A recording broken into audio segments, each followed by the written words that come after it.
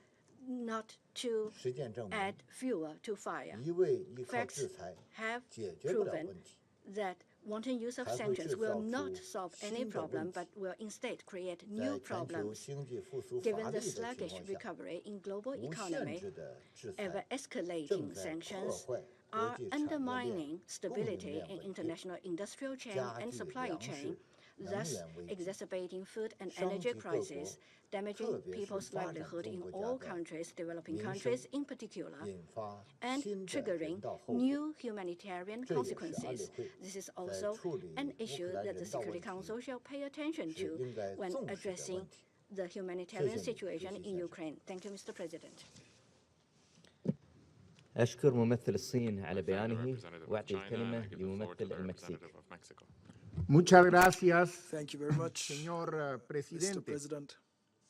Agradezco a la I secretaria thank general adjunta, Undersecretary Rosemary Di General Carlo, Rosemary al DiCarlo, subcomisionado para operaciones de la the ACNUR, el Assistant señor High Mazur, y Commissioner al for director Operations at general de la UNHCR, Mr. Organización Mazou, and the Mundial de la Director Salud, General of the World el Health doctor Organization, Ghebreyesus, por Dr. sus Ghebreyesus, presentaciones. for their briefings.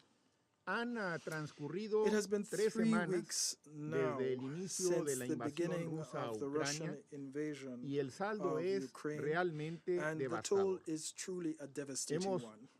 escuchado cifras We have trágicas. heard tragic Más de figures, 3 millones de more than refugiados 3 million y cerca refugees de and almost 1.8 millones de 1.8 desplazados million internally internos. displaced. Son números These are exorbitantes, exorbitant numbers, sobre todo si recordamos que especially if hace we remember exactamente un that mes almost exactly estábamos a month en ago esta we misma were sala sitting in this evaluando la same room implementación evaluating de the los acuerdos de implementation of the Minsk. Minsk agreements, Y en esa sesión, por cierto, se nos dijo during which, and I que should lo que mention, ocurría we en were el told that terreno what was taking eran place on the ground solamente was ejercicios merely militares. military exercises. ¿Cuál es entonces la So, perspectiva what is the humanitaria humanitarian si outlook continúa el if patrón the current que ha imperado pattern hasta ahora? continues? Quiero empezar por reconocer I wish to la begin by disposición solidaria acknowledging the de todos los solidarity países extended que by han all those recibido countries that refugiados, have received refugees, especialmente especially aquellos those quienes han that asumido have el influjo received más numeroso. the largest numbers Pero of las necesidades de las refugees. personas But the needs of those que no han persons podido that salir were o unable no han to logrado leave ser or evacuadas were de unable las to be áreas evacuated urbanas from acosadas the urban han areas under siege aumentado, have y increased seguirán and creciendo, will continue to especialmente increase, aquellas que no especially tienen acceso the needs of a those who do servicios not básicos, have access to basic agua potable, services, safe drinking water, alimentos o foods, medicinas. and medicines. Resulta pues imperativo There is therefore an garantizar el urgent need acceso to seguro e ensure safe irrestricto and del personal unimpeded humanitario, access del for personal de salud, humanitarian personnel son los and únicos que medical pueden personnel brindar who esos are the servicios only ones básicos a that la can población provide these civil. basic services to the civilian Señor population. presidente, como Mr. hemos President, escuchado, as we have heard, la Organización Mundial de the la Salud World Health ha registrado Organization's 43 ataques a organization has instalaciones recorded médicas en 43 Ucrania. attacks on medical Y el installations in hecho Ukraine. And the fact that incontrovertible the es que atacar uncontestable fact instalaciones is that sanitarias attacking está health installations is expresamente prohibido expressly por el derecho prohibited under internacional international humanitario. humanitarian law.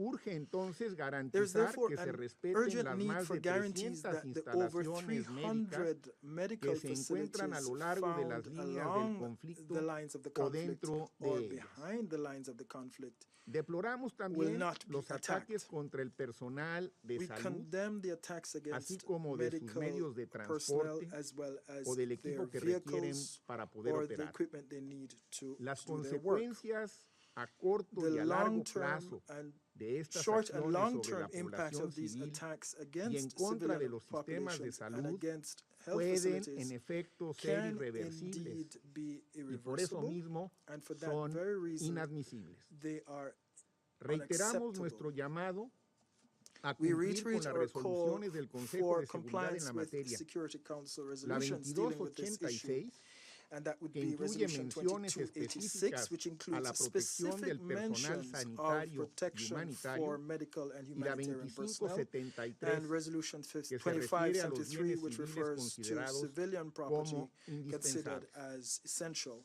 En el mismo In sentido, the same vein, encontramos la decisión emitida ayer we saw por la Corte the Internacional de decision handed down Justicia, yesterday by the en International la que Court se of ordena la Justice, suspensión ordering inmediata the de las immediate operaciones suspension militares of military que operations comenzaron which el began pasado on 24 the de febrero. 24th of February. Como lo hemos As we reiterado have ante stated este time Consejo, and again la in this premisa council, the fundamental para la fundamental asistencia premise humanitaria for humanitarian es el assistance cese is de las the hostilidades. cessation of Señor hostilities. Presidente, Mr. President, en tanto que las Naciones while the Unidas United y Nations diversos and other actores humanitarian humanitarios actors concentran sus focus esfuerzos their en efforts proveer la ayuda on urgente que providing la the población urgent necesita, assistance es needed by oportuno reiterar también the que la people. única Now solución is a the este time as well conflicto to reiterate that the será por only la vía solution del to this diálogo conflict y de is la through diplomacia. dialogue and diplomacy. Reconocemos las We iniciativas recognize the en curso, initiatives underway, incluyendo el including the reciente recent encuentro en el meeting marco del within the foro framework de of the Antalya. Antalya Cualquier Forum. intento Any genuino de genuine negociación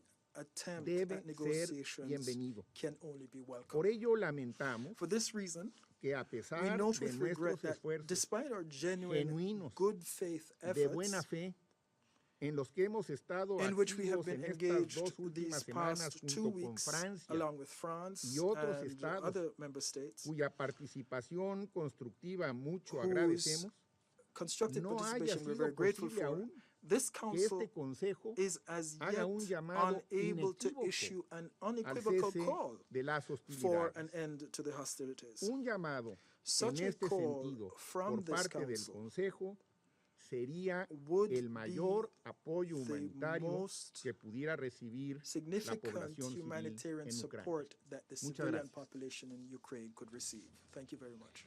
أشكر ممثل المكسيك على بيانه. I thank the representative of Mexico for أدلي his الآن statement. ببيان I shall now بصفتي make a ممثل statement الإمارات العربية as المتحدة. in my capacity as a representative of the أشكر United Arab كلا Emirates. من السيدة روزماري I دي would كارلو like to thank Ms. والسيد Rosemary DiCarlo, رؤوف مازو Mr. والدكتور Rauf تدروس Mazu, and جبريسوس Dr. على Tedros على Ghebreyesus إحاطاتهم for their الوفية. valuable briefings.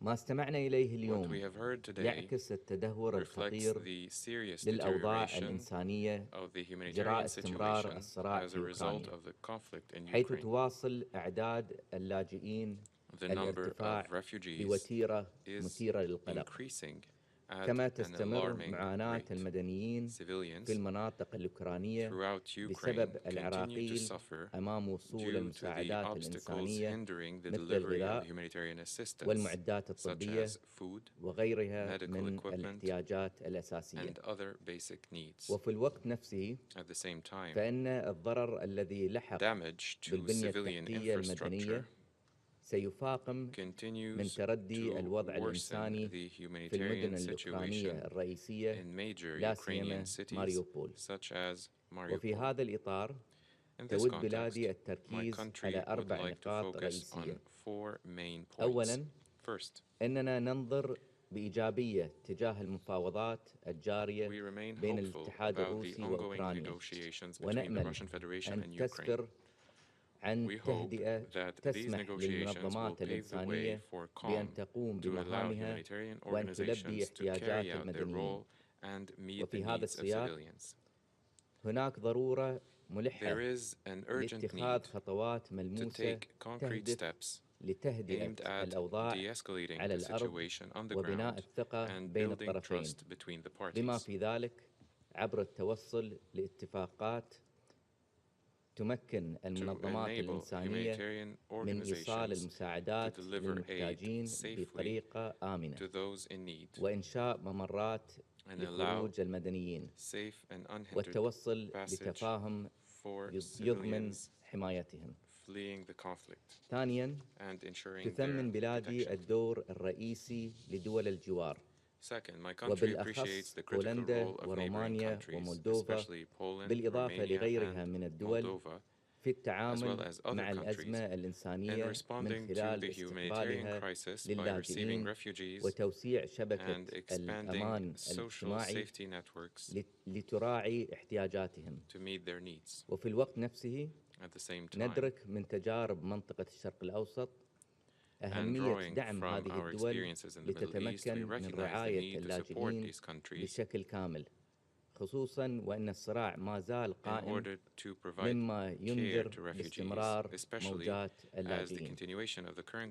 ثالثاً، وبالتزامن مع جولات التفاوض الجارية تشدد بلادي على أهمية الالتزام بالقانون الدولي وبالأخص القانون الإنساني الدولي والذي يمثل خرقه ليس فقط انتهاكاً لحقوق المدنيين بل تهديداً للنظام الدولي. ونكرر هنا دعوتنا لجميع الأطراف المعنية إلى احترام التزاماتها الدولية ووقف استهداف المدنيين والبنية التحتية المدنية. وأخيراً، تؤمن دولة الإمارات بضرورة أن تركز استجابة مجلس الأمن للأزمة الإنسانية الناتجة عن الصراع في أوكرانيا على العمل الإنساني بطريقة عملية وهادفة، وذلك بالتنسيق مع مكتب تنسيق الشؤون الإنسانية والجهات الإنسانية الأخرى ذات الصلة. ونؤكد بأن الحل الوحيد للأزمة يكمن في تكثيف الجهود الدبلوماسية والوقف الفوري للأعمال العدائية في جميع أنحاء أوكرانيا والسعي إلى سلام مستدام يحفظ استقلال وسيادة أوكرانيا وسلامة أراضيها ويعزز الأمن والاستقرار في المنطقة والعالم. أستأنف مهامي كرئيس للمجلس. طلبت ممثلة الولايات المتحدة الكلمة لإدلاء ببيان آخر. أعطي لها الكلمة. Thank you very much. I was momentarily pleased to hear that the Russians were pulling down the vote on their farcical humanitarian resolution, which was doomed to fail.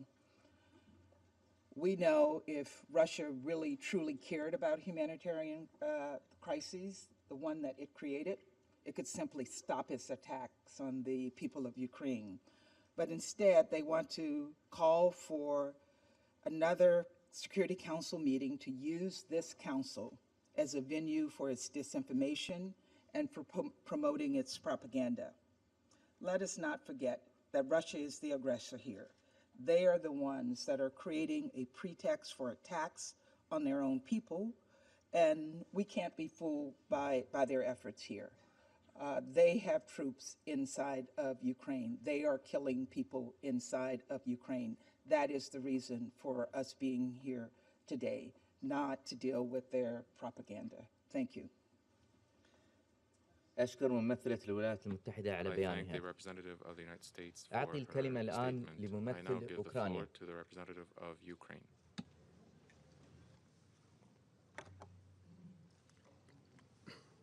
Mr. President, distinguished members of the Security Council, Madam Under-Secretary General Di Carlo, Director General, Assistant High Commissioner, I also recognize the representative of the aggressor state present here in the permanent seat of the Soviet Union. Let me begin with a quote. "The operation is developing successfully and in strict accordance with plans that have been previously approved." End of quote. Said by Putin yesterday, 3 weeks after the unprovoked and unjustified Russian invasion of Ukraine started. Over these weeks, the international community was wrestled with the question, why?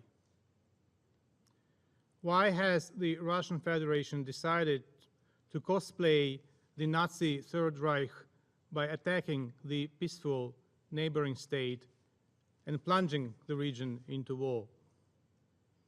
What are the reasons and what is the plan?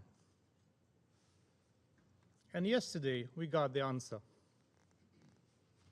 Killing Ukrainian children, 108 innocent souls so far. Let me quote again, success in the strict accordance with the plans approved previously, according to Putin. Children are deliberate target, given yesterday's bombardment of the Mariupol drama theater, a shelter for hundreds of local residents, mostly women and children. Despite the big signs, children painted on the road on both sides of the building being clearly visible, Russian pilots dropped an aerial bomb. The building was fully damaged, but the shelter fortunately withstood. It did not turn into one of more mass graves, as Putin's plan probably envisaged, previously approved. Of course, Putin's plan does not limit murders to children only. All civilian Ukrainians and foreign citizens are under threat.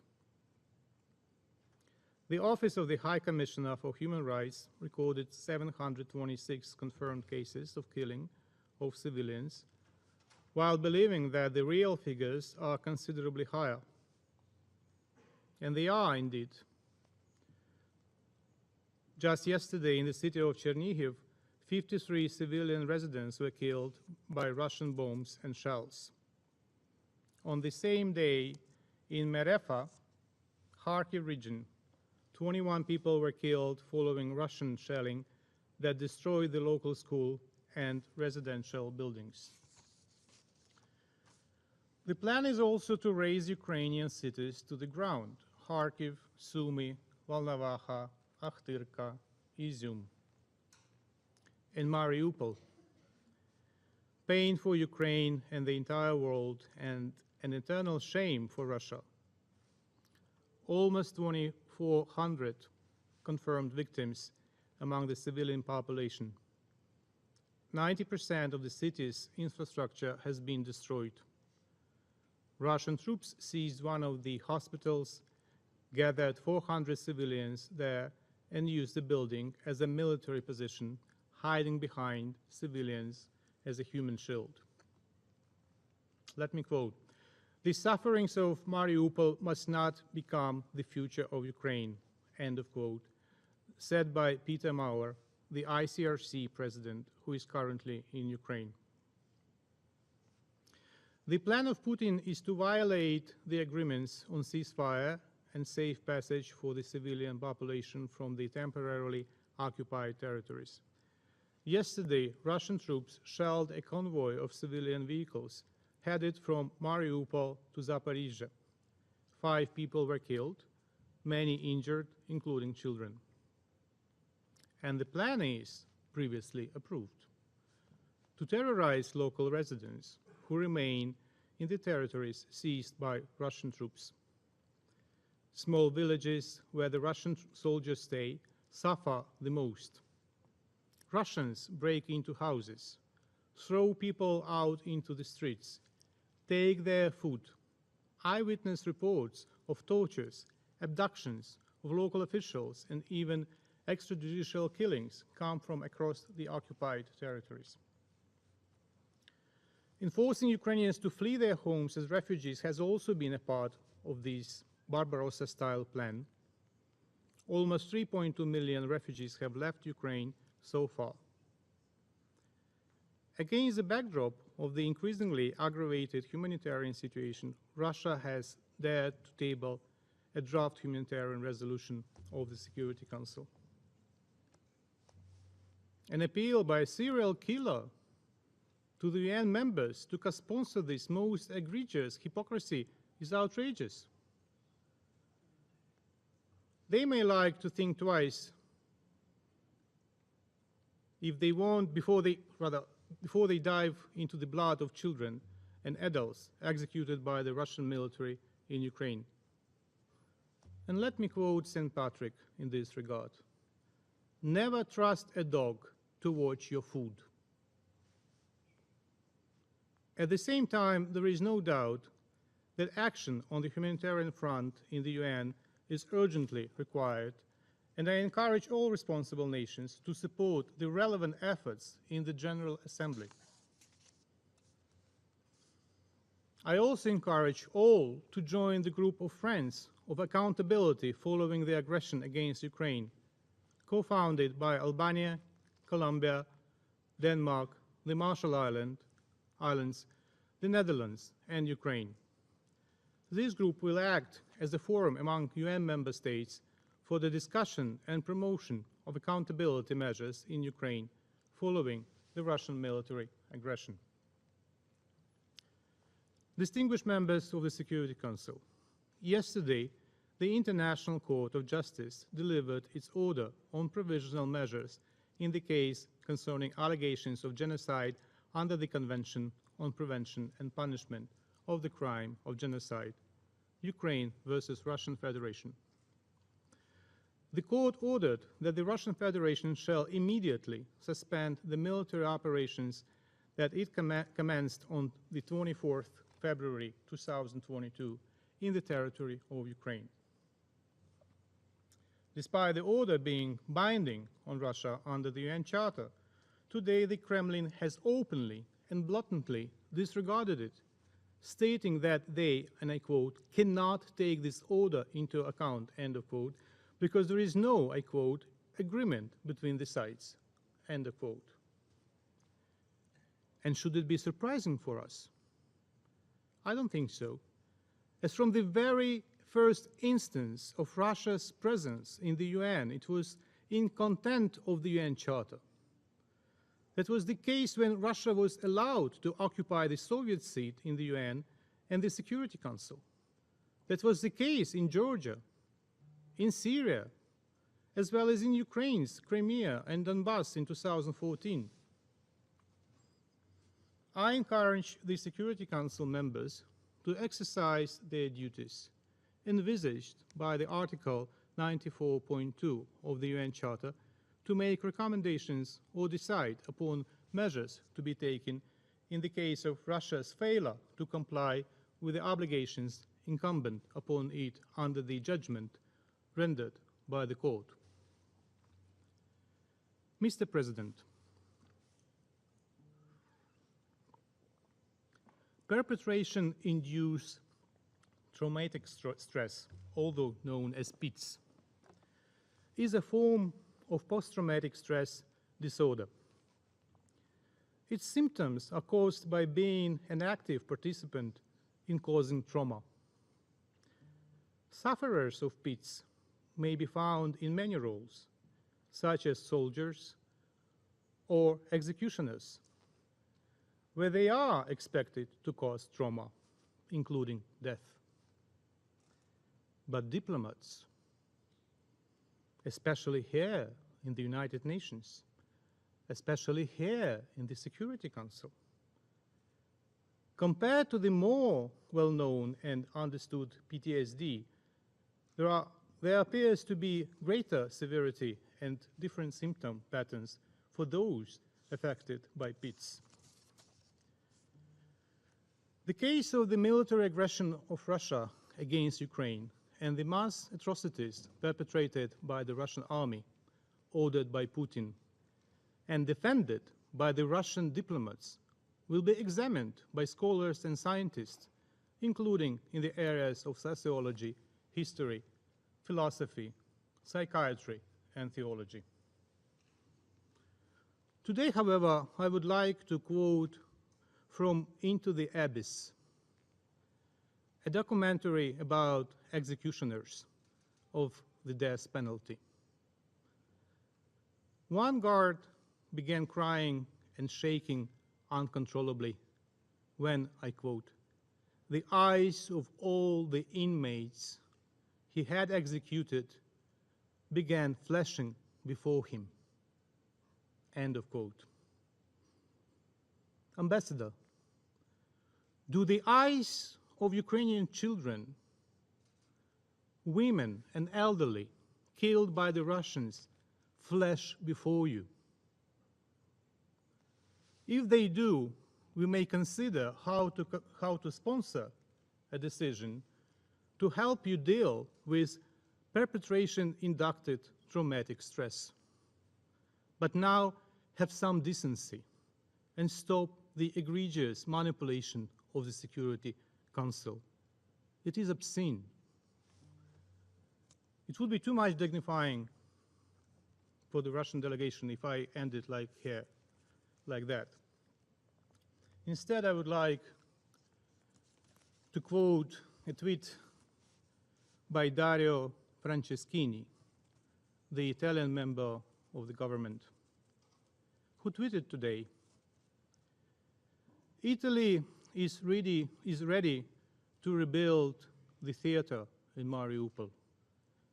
The Cabinet of Ministers has approved my proposal to offer Ukraine the resources and means to rebuild it as soon as possible.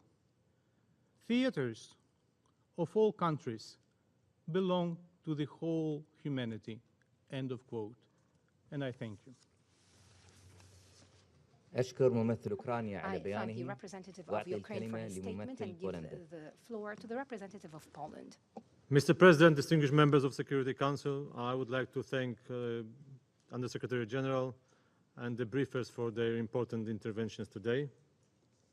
And I shall start by paying tribute to the fearless Ukrainian soldiers and civilians alike who defend their homeland, freedom, and the UN Charter.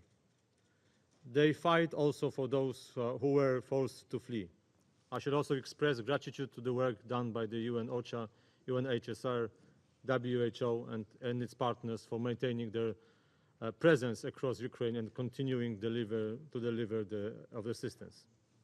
Excellencies, the Security Council has gathered here today to discuss the fastest growing humanitarian and refugee crisis since the Second World War, the consequence of the Russian aggression on Ukraine. In light of this, I would like to stress the following points.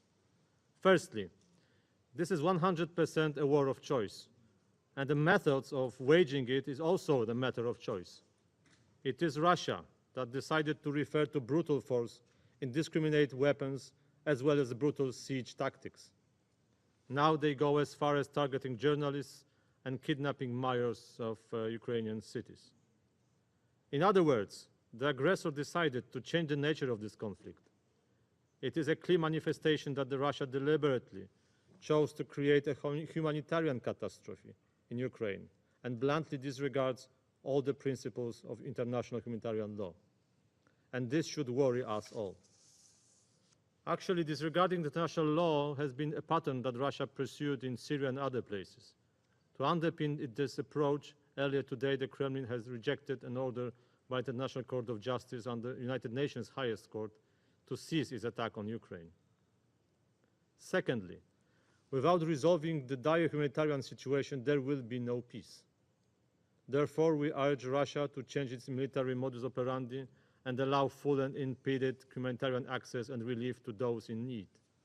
The safe passage of civilians from different cities affected by the conflict must be allowed.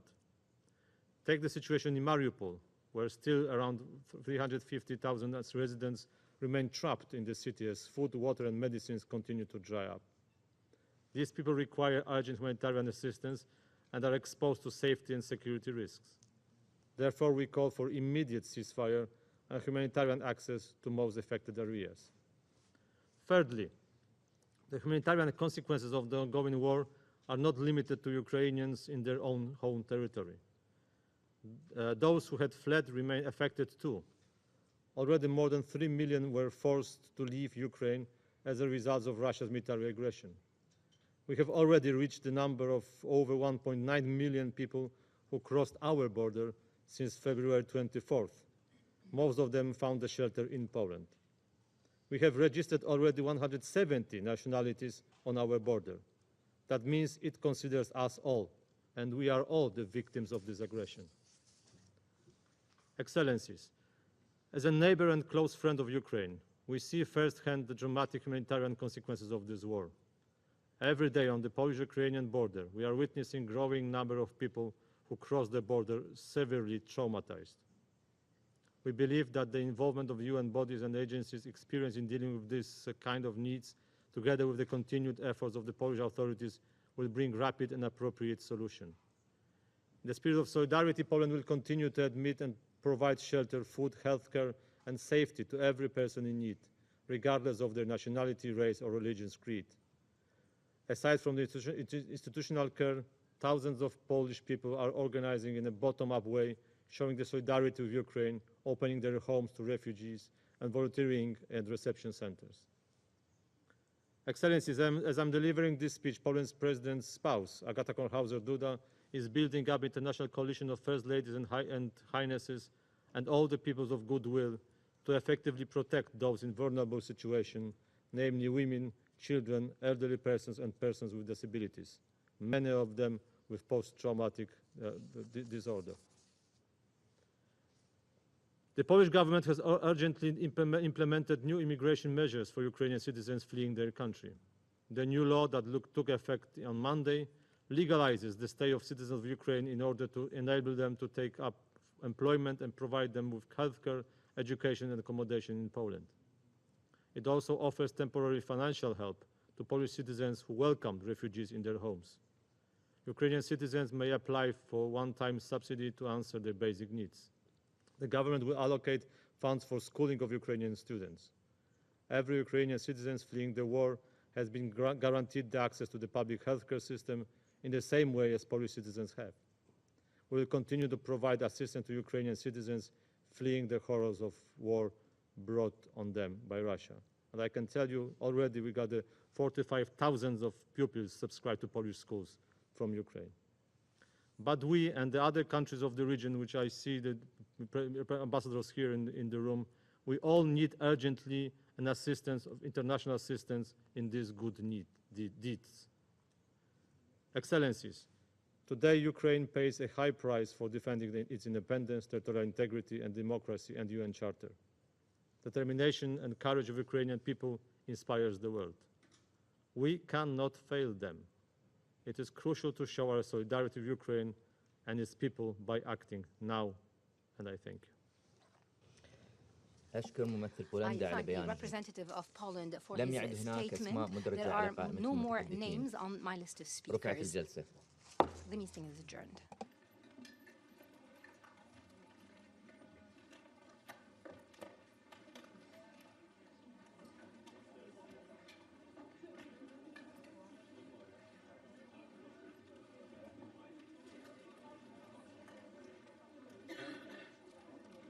Militarize Ukraine, to denazify it, and to make Ukraine a neutral state which is not threatening Russia. But why stop fighting until that's achieved? Negotiating are going on.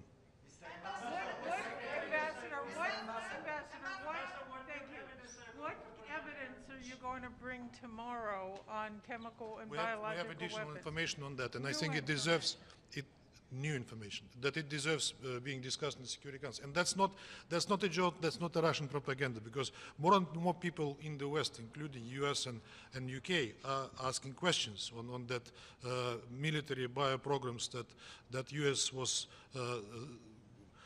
conducting in Ukraine, and not just in Ukraine. That applies to many US-sponsored laboratories around the world. Mr. Ambassador, the Secretary General said that nobody can win this war. Everybody will lose. Do you believe that is true? Well, let's see. Are you planning to use biological weapons? No, same to you. You can't.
fuel on fire. Yeah, nobody should, but